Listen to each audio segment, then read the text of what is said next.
Welcome to my channel. বন্ধুরা কেমন আছো? আশা করি সবাই অনেক ভালো আছো। এইটা একটি স্বপ্ন পূরণের ভিডিও বলতে পারো। হ্যাঁ, ঠিকই শুনেছো। এই ভিডিওটি 8-9 মাস আগের আমার শ্যুট করা, তার বেশি হতে পারে বা কম। যাই হোক, আমার শাশুড়ি মার খুব ইচ্ছে ছিল চুল স্ট্রেট করবে। তো উনি আমাকে একদিন বলেন যে আমার চুল স্ট্রেট করিয়ে দিবি।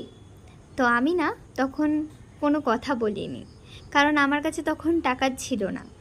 কারো স্বপ্ন পূরণ করতে গেলে টাকাটা খুবই দরকার, সেটা আমরা সবাই জানি এবং এটাই বাস্তব। টাকা ছাড়া কোনো কিছুই সম্ভব নয়। আমার শাশুড়িমার ছোট্ট একটি ইচ্ছে পূরণ করার চেষ্টা করেছি মাত্র। আমি আমার কাছের মানুষদেরকে সবসময় হ্যাপি রাখতে চাই, তাদের ইচ্ছেগুলো পূরণ করতে চাই। হয়তো আমার অত সামর্থ্য নেই, যতটুকুই আছে ততটুকু দিয়েই চেষ্টা করি। আমার বোনের ছোটো মোটো ইচ্ছেগুলো পূরণ করার চেষ্টা করি, হয়তো সবগুলোই পারি।